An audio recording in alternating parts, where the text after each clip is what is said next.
Mon objectif initial était de créer une vidéo simple, hein, des vidéos pour le football. Mais le hasard a fait que comme je regardais TPMP à cette époque, je suis tombé sur l'émission de Karim Zeribi. Puis, j'ai suivi l'histoire du tweet de Karim Benzema. Et puis, j'ai vu aussi les larmes de Moundir. Au lieu de porter sa voix et de faire savoir vraiment ce qu'il pense, ben, ça c'est mon avis, il a plus pensé à son boulot.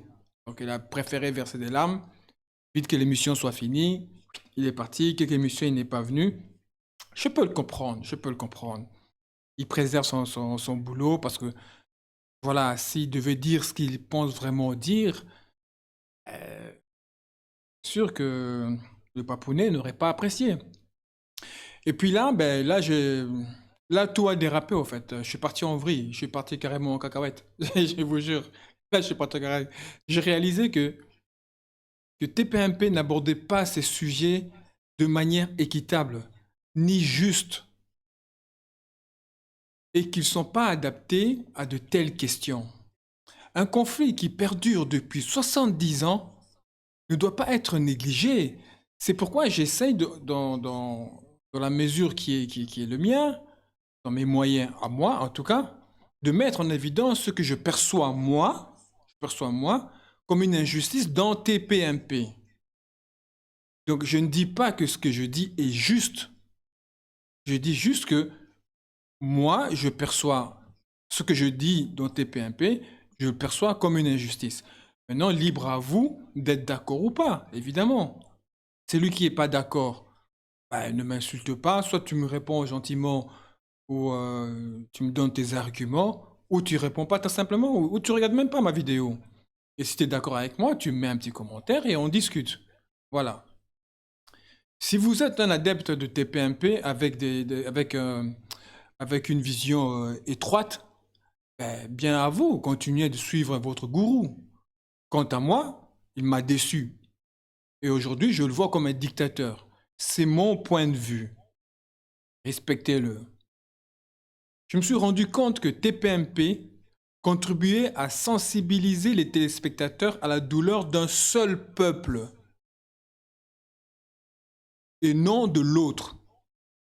Normalement, TPMP, étant donné que Cyril nous dit que c'est le mission le plus juste qui prône la paix, alors il devrait sensibiliser les téléspectateurs à la douleur des deux peuples. OK? Du moins, c'est ma vision à moi.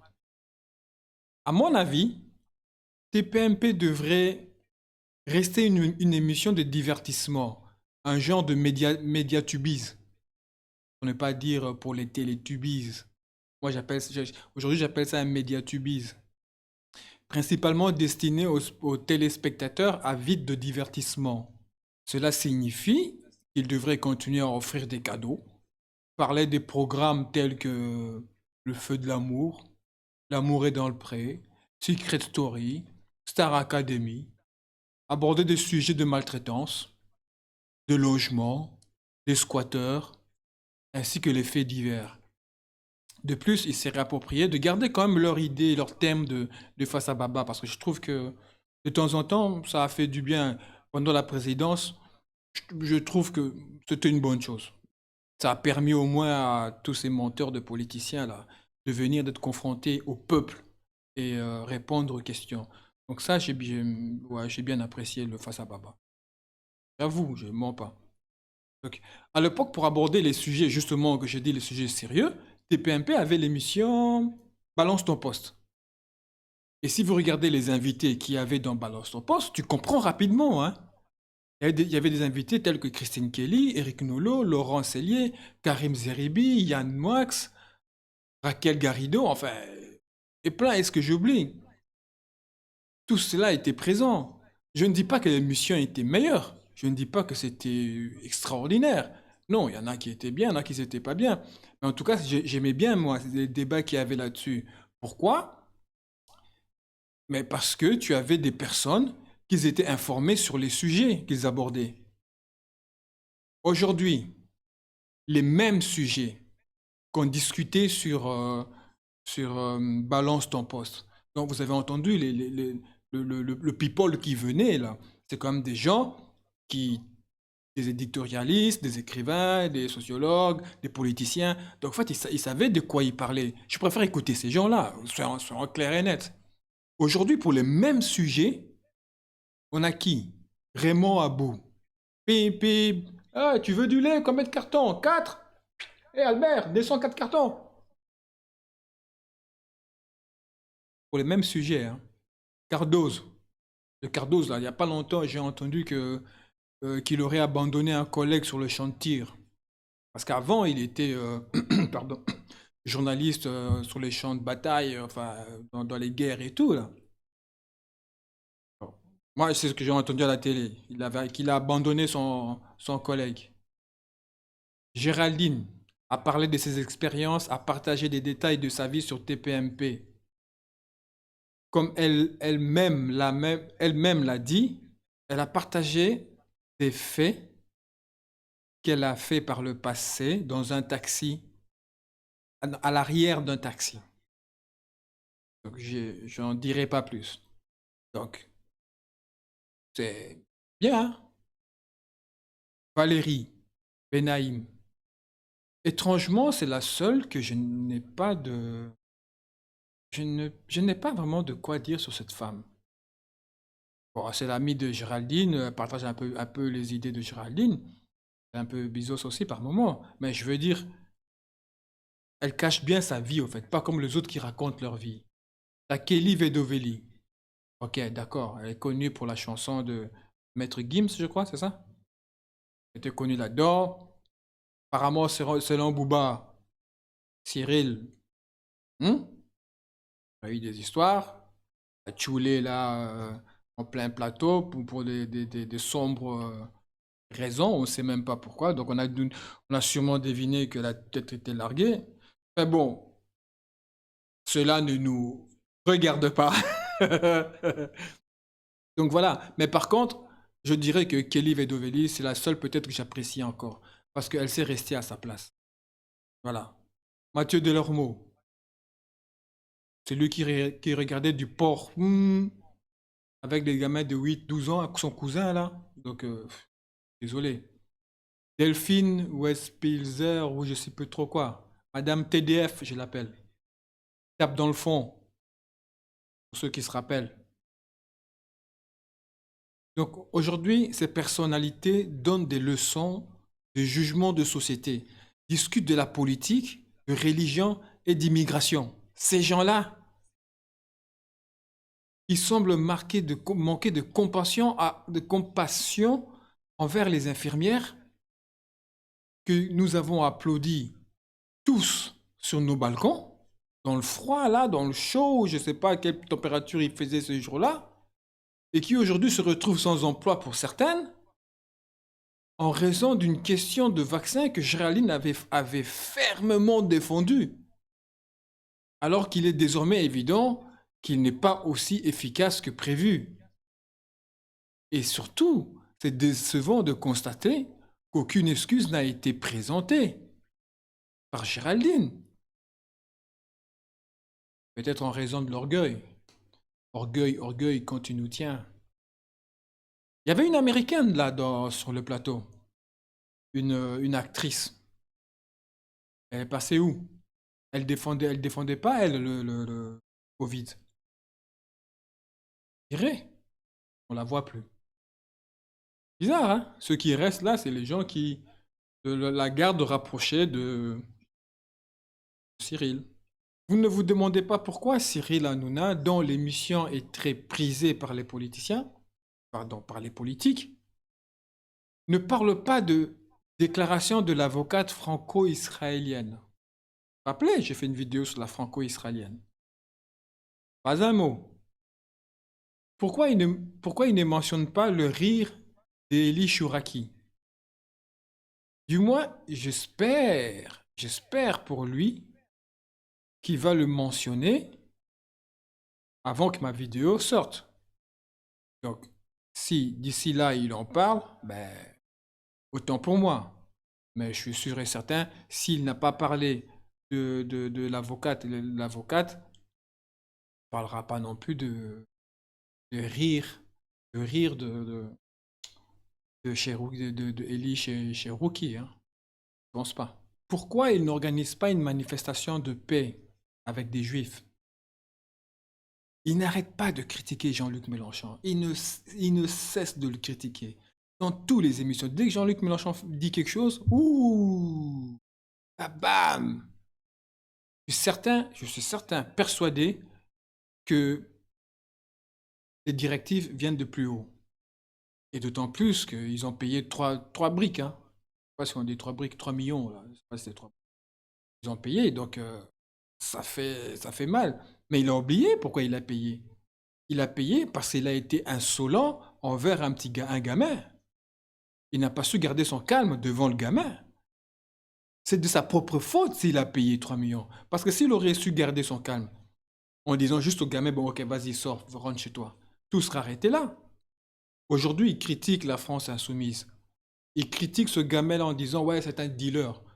Mais tu as engagé un dealer. Il est marrant, lui. Tu as engagé un dealer. Donc, tu vois, les gens que tu critiques, eux, au moins, ils ont fait une marche.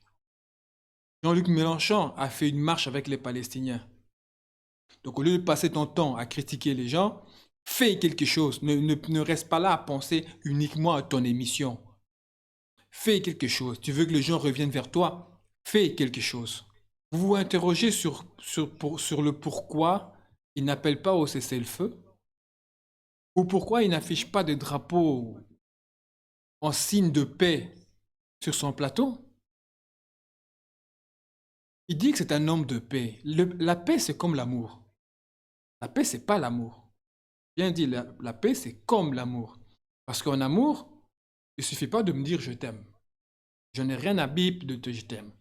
Il faut que tu me montres. Toutes les femmes te le diront. Montre-moi que tu m'aimes. Ne me dis pas que oui, ça sonne bien dans les oreilles, ça fait plaisir. Mais oui, pendant que tu me le montres et que tu le dis, ok, ça fait plaisir. Mais si tu ne montres rien et tu le dis, voilà. Eh bien, la paix, c'est pareil. Si tu dis je veux la paix, je veux la paix, je veux la paix, on s'en bat les bips. Il n'y a rien qui change. Montre-moi que tu veux la paix. Fais de preuves. Prouve. Bouge. Fais quelque chose. Là, oui, là, d'accord, on va se dire, ah oui, ce gars, il veut vraiment la paix. Parce que regarde ce qu'il fait, il met des drapeaux. Il est parti euh, manifester avec les Palestiniens. Il est parti manifester avec les Juifs. Il a organisé des manifestations. Oui, fais quelque chose, mais tu ne fais rien, toi. Tout ce que tu fais, tu dis, on est des gens de paix, on est les plus justes ici. Voilà tout ce que tu dis, mais tu ne fais rien. Tu fais juste ton émission. Pourquoi il ne pousse pas ses chroniqueurs à condamner les bombardements massifs sur la population civile et palestinienne? Lui aussi, hein? Lui aussi, il doit le faire, hein? Et l'autre, là, tapis volant, là. Tapis volant aussi, il doit le faire, hein? Parce qu'il a obligé Zeribi à le faire. Tapiro aussi doit le faire. Lui aussi doit le condamner. Et tu te doutes bien qu'ils ne le feront pas. Le Eli Cherokee, tu crois vraiment qu'il va le faire? Ils ne le feront jamais. Alors c'est qui veulent la paix au fait?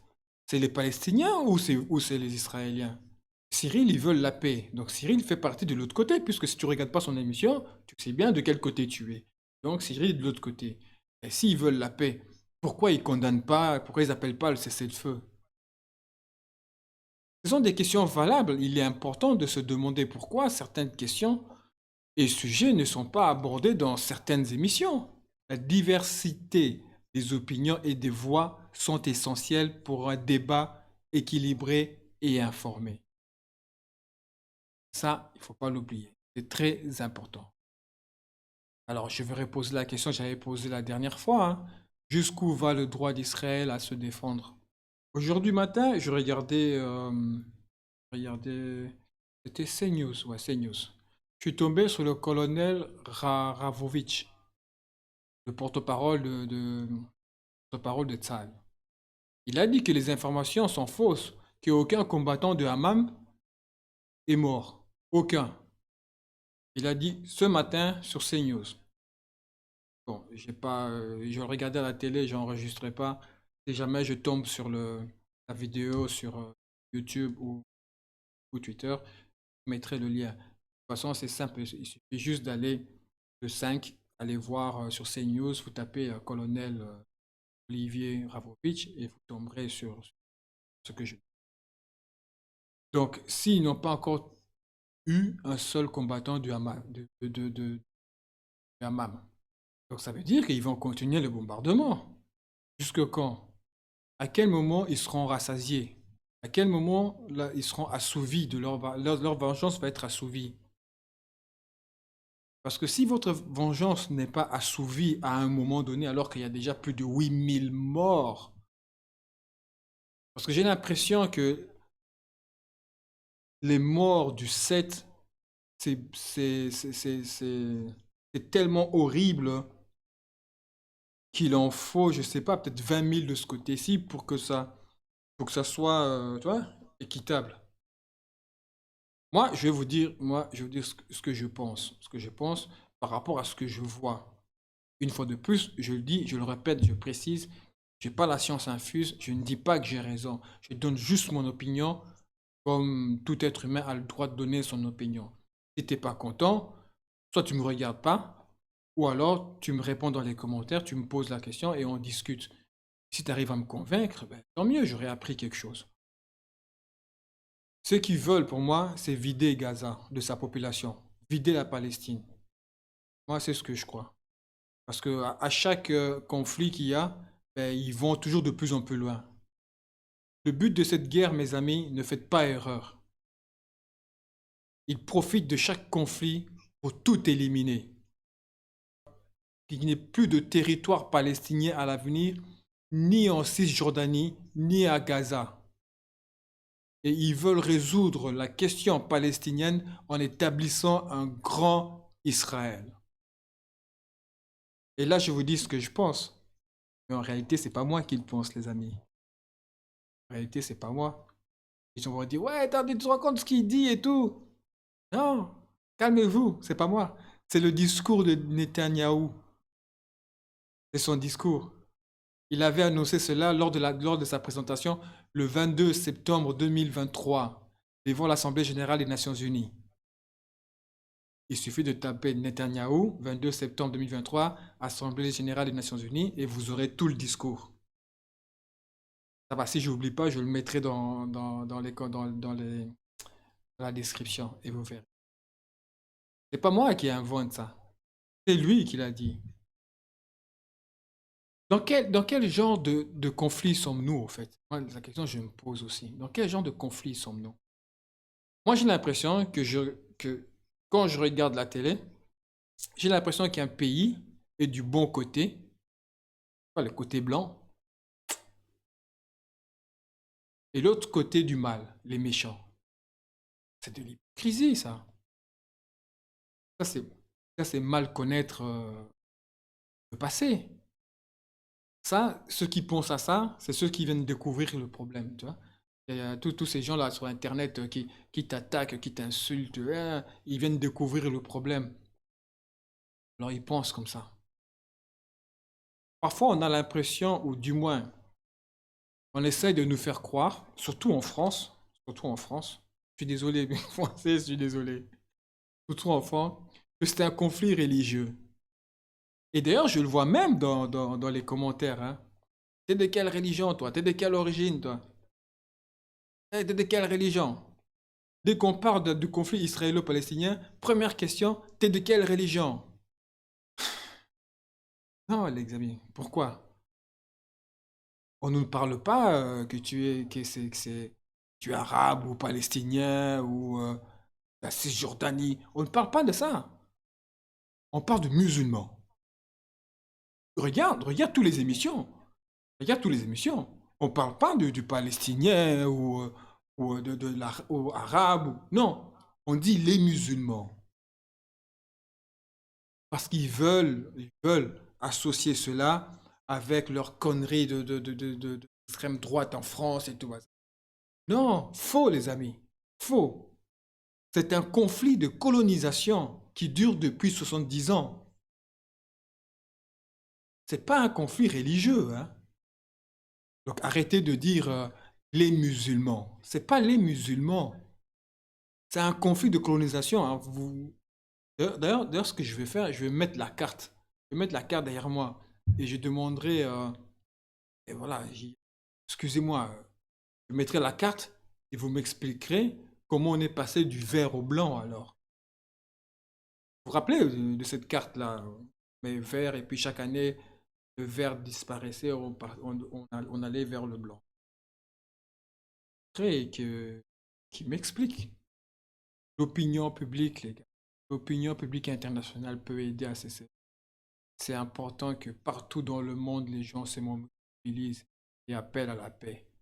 La seule façon, moi je pense, c'est la seule façon où on pourra obliger à arrêter cette guerre.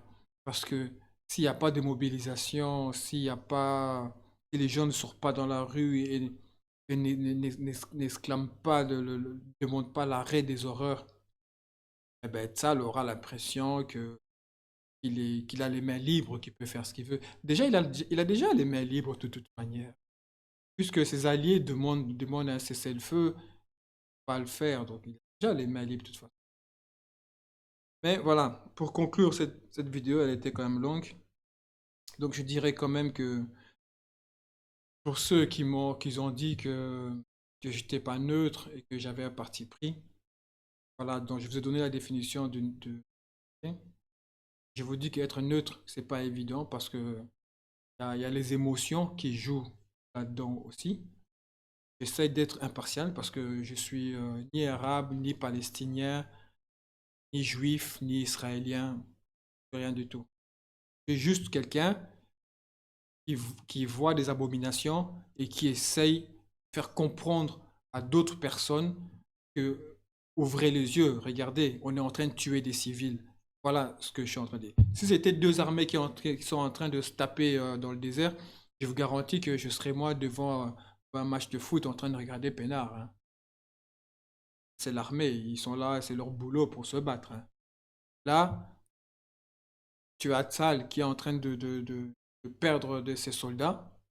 Parce qu'il ne faut pas dire que ces soldats ne meurent pas. Il y a des soldats qui meurent. Au plus la guerre, au plus ce conflit va durer longtemps, au plus il va perdre des soldats, des familles, au plus la Palestine va perdre des civils beaucoup plus encore. Donc, oui, oui, oui. J'ai ma conscience et ma, ma- mon empathie me dit de parler pour la Palestine parce que je vous dis, je vous le répète encore une dernière fois, ils n'ont pas d'armes, ils ne savent pas se défendre, ils n'ont pas les moyens de se défendre. Ils ne savent pas comment se défendre. Rien que ça, tu es obligé quand même de penser à eux. Ne pas penser à eux à des... C'est de la folie, c'est de la folie. Tu es en train, tu donnes à quelqu'un une arme, tu rentres dans une maison où tu as des gens qui n'ont pas d'armes. Tu rentres et tu cartonnes tout le monde. Et pour qui on va avoir de la compassion pour qui? Pour celui qui avait l'arme ou ceux qui n'avaient pas? Cela ne veut pas dire que j'ai pas de compassion pour le 7, hein. J'ai totalement, je l'ai dit, je le répète, je l'ai dit plusieurs fois. Mais on ne va pas continuellement prendre ça comme excuse pour continuer à massacrer la population palestinienne. Donc voilà, je crois que vous avez eu votre réponse. Je vais juste conclure par une citation de Desmond Tutu. Pour ceux qui ne connaissent pas Desmond Tutu, je ne vais pas vous envoyer cette fois-ci du monde parce que je le connais. C'est un archevêque sud-africain et un militant pour les droits de l'homme. Il avait dit, si tu es neutre en situation d'injustice, alors tu as choisi le côté de l'oppresseur.